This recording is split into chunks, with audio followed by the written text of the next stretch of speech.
Olá pessoal, vamos começar agora a nossa aula sobre antibiótico. Nessa aula a gente vai fazer uma abordagem bastante prática e que não vamos discutir farmacocinética, não vamos discutir farmacodinâmica dos antibióticos, mas sim conhecer a flora principal dos principais sítios de infecção e como tratá-las.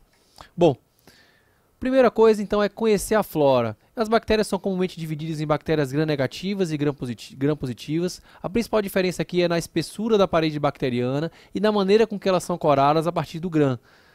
Com corante violeta ou não, tá? Então as gram-positivas elas são coradas assim roxinhas e as gram-negativas assim vermelhinhas, porque a gram-positiva tem mais peptidoglicano na parede bacteriana. Bom, e aqui a gente tem que conhecer a flora dos principais sítios de infecção do nosso organismo. Então, começando pela pele, na pele predominam os germes gram-positivos, particularmente o Streptococcus pyogenes e o Staphylococcus aureus.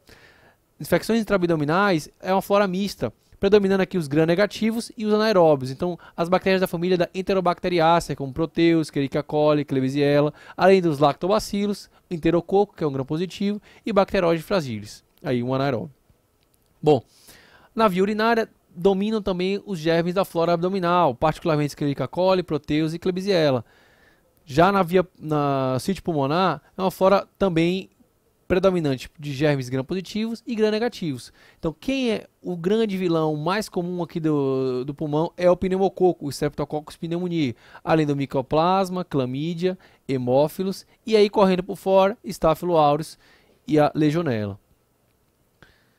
Na via aérea superior, predomina o Staphylococcus pneumoniae, o hemófilos e a Moraxella catarrhalis. Vamos detalhar um pouquinho mais cada um deles aqui, ó.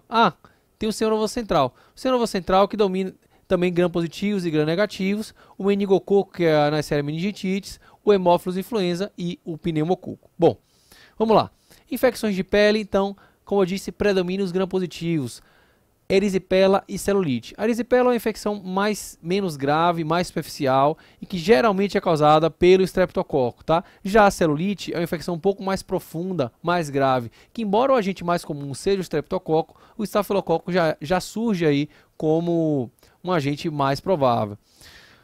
O tratamento de escolha aqui deve ser uma cefalosporina de primeira geração ou uma oxacilina. Vamos falar melhor um pouquinho aqui, ó, das penicilinas. Aproveitar aqui para falar das penicilinas. A penicilina foi o primeiro antibiótico descoberto lá por Alexander Fleming em 1928 e até hoje são antibióticos amplamente utilizados. A gente tem a penicilina G-benzatina, que é utilizada via intramuscular, a penicilina V, que é utilizada por via oral, e a penicilina cristalina, que é intravenosa. As bactérias com a grande difusão dos antimicrobianos passaram rapidamente a ser resistentes às penicilinas, particularmente o Staphylococcus aureus, produtor de penicilinase. Então foram produzidas as penicilinas semissintéticas, as benzilpenicilinas e as penicilinas semissintéticas que têm atividade contra o Staphylococcus, que são resistentes às penicilinases, tá? A amoxicilina e a ampicilina aqui amplamente conhecidas, né, que tem apresentação venosa e oral. E a oxacilina e a meticilina, que é a apresentação venosa dessas penicilinas resistentes à penicilinase. Hoje disponível no Brasil temos apenas a oxacilina, tá? E as penicilinas mais recentes, que são aquelas penicilinas associadas a um agente anti-beta-lactamase. Então, primeiro surgiram as penicilinases, que clivavam penicilinas. Depois as bactérias evoluíram e passaram a produzir beta-lactamases, que além de clivar as penicilinas, clivavam outras agentes beta-lactâmicos, como as cefalosporinas. E aí a gente no mercado foram lançadas as drogas com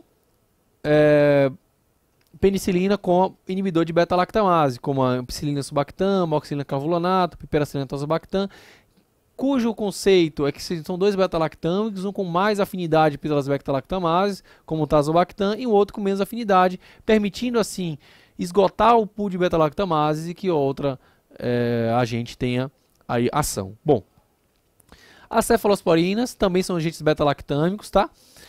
As cefalosporinas elas têm uma característica de que as primeiras gerações, como a cefazolina, eles têm grande atividade contra agentes gram-positivos, mas baixa atividade contra agentes gram-negativos. A cefalosporina de segunda geração já tem uma atividade maior contra germes gram-negativos, como a cefuroxima. E já as cefalosporinas de terceira geração, elas têm uma atividade bem maior, pegam muito bem os gram-negativos, mas perdem um pouco da atividade contra gram-positivos. Ou seja, da primeira até a terceira geração, vai aumentando a atividade contra gram-negativos, mas perdendo um pouco da atividade contra gram-positivos. As cefalosporinas de quarta geração, como o cefepime, eles recobram sua atividade contra gram-positivos, mantendo sua atividade como gram-negativo, ou seja, é uma droga de amplo espectro que pega tanto gram-negativos quanto gram-positivos e, além disso, tem uma boa cobertura contra pseudomonas. E a cefalosporina de quinta geração, a ceftorolima, além de cobrir pseudomonas, gram-positivos e gram-negativos, ainda pega enterococo e cobre o estafilococcus resistente à meticilina, resistente à oxacilina. Bom, voltando aqui para o nosso tratamento, ó, então, infecções de pele. Quando você pensa em tratar pele, você pensa em estáfilo. O estáfilo é o grande vilão aqui. E como não são todas as drogas que pegam estáfilo, a gente vai usar uma cefalosporina de primeira geração, quando você, é uma infecção menos grave, um tratamento ambulatorial, via oral, né, comprimido. E no caso de um tratamento venoso, que precisa do paciente estar internado, eu vou utilizar a oxacilina, tá? Que é a penicilina aí com atividade contra estafilococo, com resistência contra a penicilinase do estafilococo. Passando agora para as infecções do trato urinário, ao contrário das infecções cutâneas, o que domina aqui na infecção do trato urinário são germes gram-negativos, capitaneado aqui ó, pela Escherichia coli, que é o agente mais comum, mas às vezes aparece Proteus, Klebsiella, Morganella, outros agentes aí. Nessas, logo, para tratar a infecção do trato urinário, eu tenho que utilizar agentes com boa atividade contra gram-negativos. Então eu posso utilizar a sulfonamida, que é o sulfametoxazol trimetoprim, aqui conhecido como Bactrim, né, o agente mais comum. Ou utilizar quinolonas, que são a ciprofloxacina, norfloxacina, levofloxacina, moxifloxacina, tá? O trimetoprim, o Bactrim, ele é o inibidor da síntese de DNA bacteriano, então ele inibe o metabolismo do ácido folínico. A quinolona também inibe a síntese do DNA bacteriano, então também inibe, na verdade, aqui inibidor do DNA girase. A cefalosporina de terceira geração, como a gente já viu, ele tem uma boa atividade contra gram-negativos. E outros agentes aqui, como aminoglicosídeos, que inibem a atividade do 30S do ribossomo. Então eles inibem a síntese proteica bacteriana. Então são essas drogas, meu arsenal terapêutico aqui para infecções do trato urinário de comunidade. Na cistite, eu posso utilizar aqui uma sulfonamida ou uma quinolona, né, principalmente via oral, que são drogas com boa disponibilidade de apresentação oral. É importante lembrar que hoje tem aumentado muito na comunidade a incidência de germes Escherichia coli, germes gram-negativos resistentes às quinolonas, resistentes às sulfonamidas, tá? Então, na infecção hospitalar, na infecção grave, na pielonefrite, na infecção do trato urinário alto, minha preferência é por utilizar cefalosporina de terceira geração, porque nesse paciente grave você não pode errar. Bom, falando em infecção do trato urinário de flora hospitalar, aqui começam a aparecer as bactérias mais comumente vistas no ambiente hospitalar, como o próprio nome diz. Então começa a aparecer aqui ó, as bactérias com beta-lactamase de espectro estendido. Então além de clivar as penicilinas, além de clivar as cefalosporinas, elas clivam esses agentes mais novos, então cliva a ceftriaxona, então tem atividade contra a maioria dos beta-lactâmicos.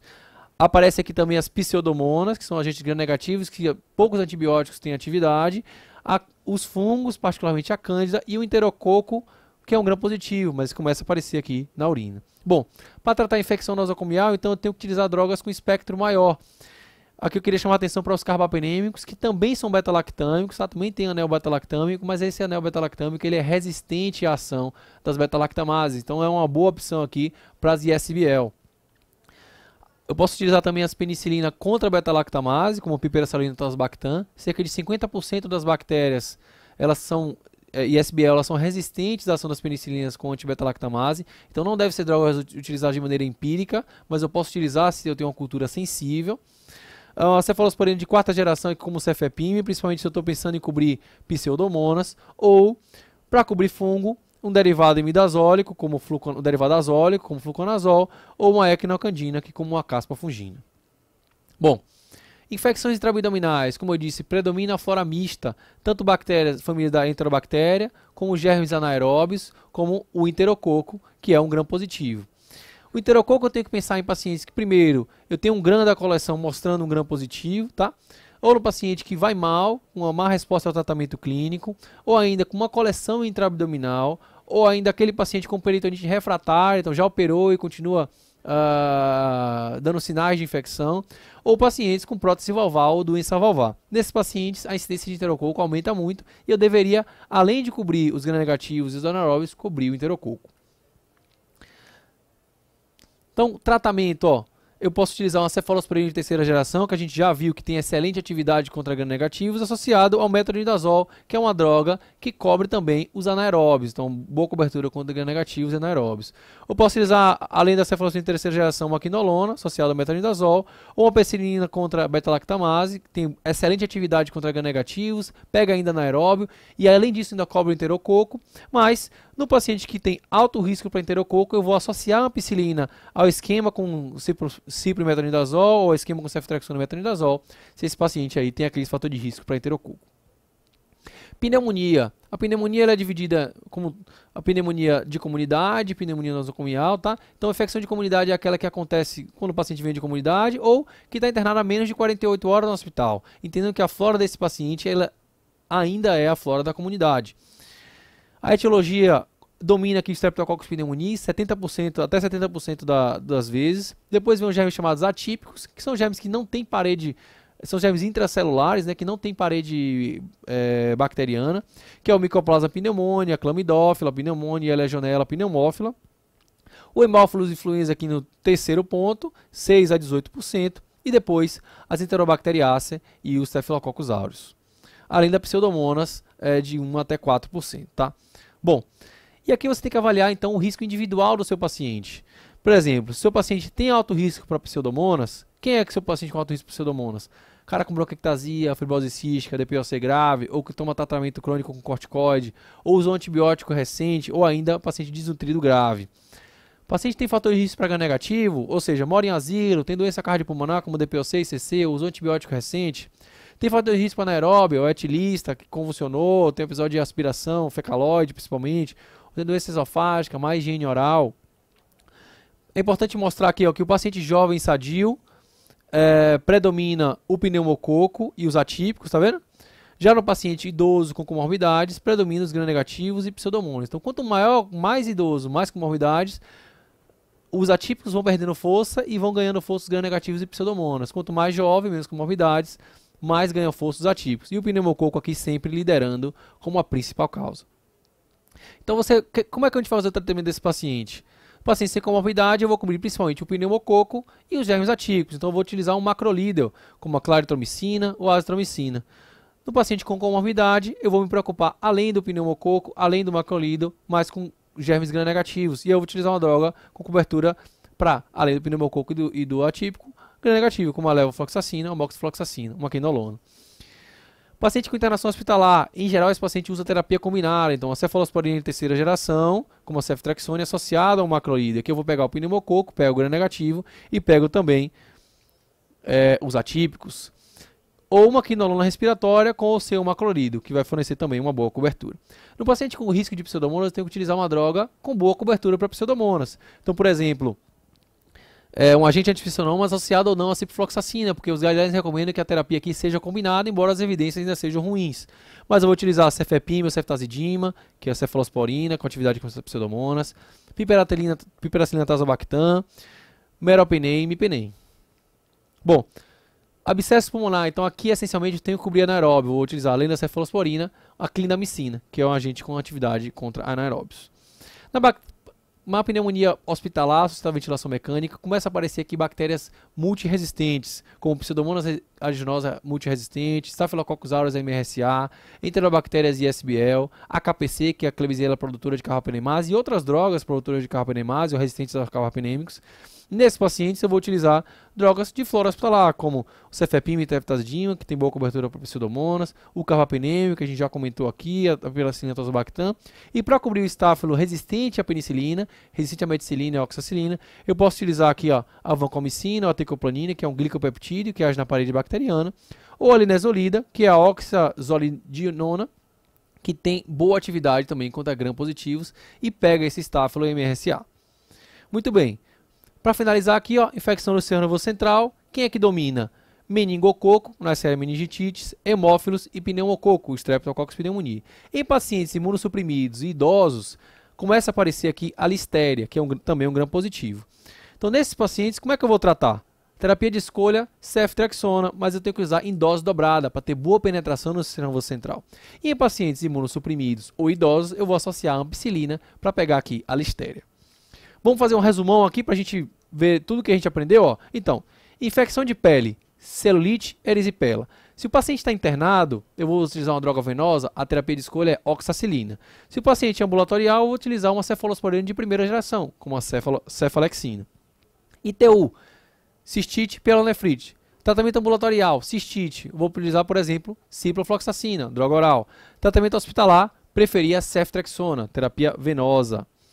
Pneumonia, eu vou avaliar o risco do meu paciente. Paciente de baixo risco, ambulatorial, sem comorbidade, macrolídeo, azitromicina. Paciente com comorbidade, vou preferir a levofloxacina. Se o paciente está internado, tem alto risco para pseudomonas, baixo risco para pseudomonas, eu vou utilizar um beta-lactâmico com macrolídeo, ceftrexone com azitromicina. Mas se tem alto risco para pseudomonas, uma droga antipseudomonas, como a piperacina tazobactam, e há uma recomendação aqui, inclusive, de uma terapia combinada, associar uma segunda droga antipseudomonas, que é a ciprofloxacina, uma quinolona antipseudomonas. Infecção intraabdominal, ceftrexone para cobrir H negativo, metronidazol para cobrir anaeróbio, com ou sem ampicilina para pegar o enterococo. Meningite, ceftrexone em dose dobrada, com ou sem ampicilina para pegar a listéria, lá no imunossuprimido e no idoso, tá? Então, era isso que eu queria falar para vocês, a aula bem objetiva, para vocês saberem aí como tratar cada infecção, cada sítio com o melhor antibiótico. Um abraço e até a próxima aula.